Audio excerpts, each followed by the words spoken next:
The shift was the undergarment worn next to the skin.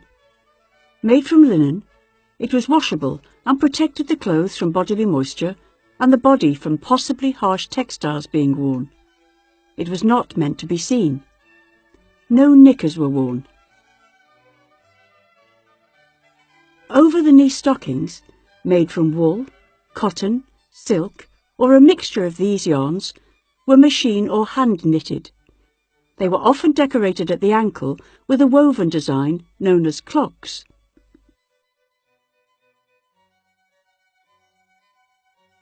Ribbon garters were tied just above the knee. However, for walking or dancing, the garters were often tied below the knee and the stocking rolled down over them to secure everything in place. The dicky petticoat is a knee-length white linen petticoat worn for warmth and modesty.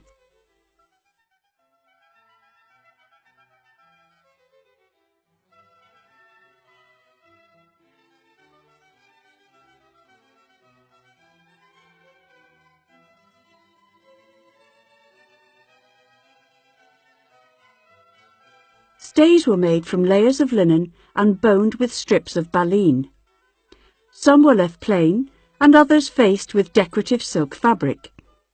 They altered the body to the characteristic 18th century shape of upright flat back, narrow conical waist and raised bosom.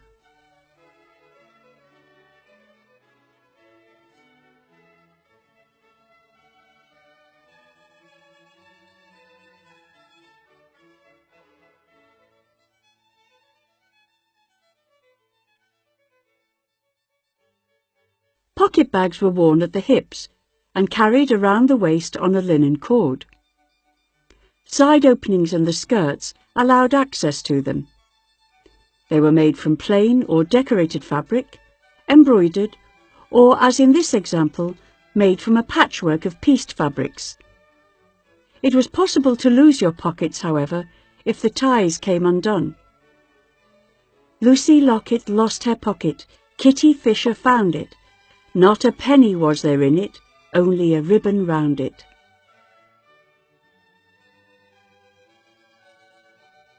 Panniers, or a hip pad, were worn to lift and display the skirts and to emphasize the small waist.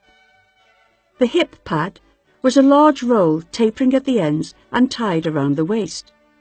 It may have been padded with anything from wool to cork. At least one full-length linen petticoat was also worn. In the winter, an under petticoat wadded with wool and quilted for warmth may have been worn.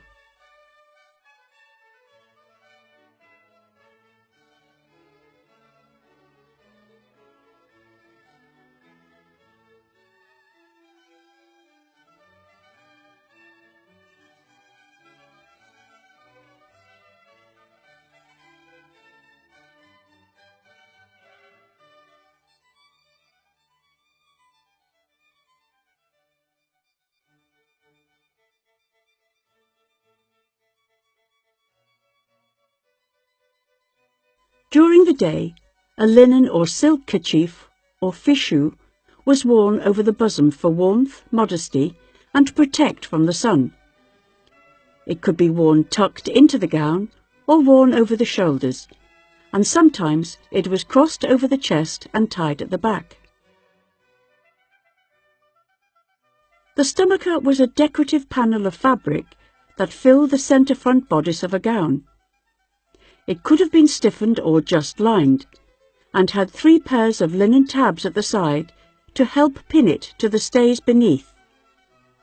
Stomachers could be highly decorated and worn with many different gowns or made of matching fabric.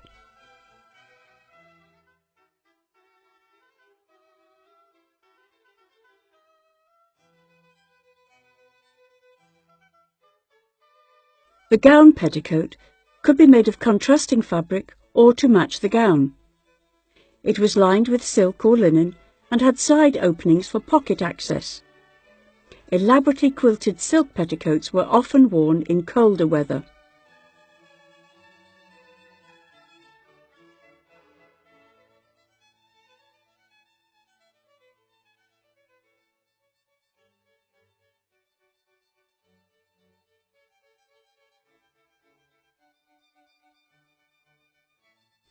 The gown is pinned into place down the side front of the stomacher with straight pins.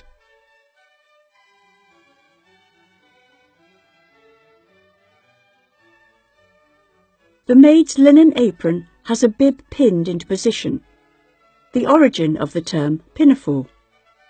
She has placed the straight pins in the bib, ready for fastening her mistress's gown.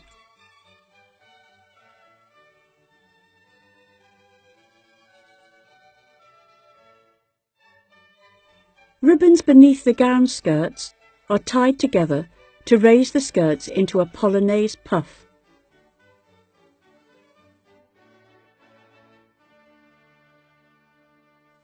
Day caps were worn by all classes and varied from practical to decorative.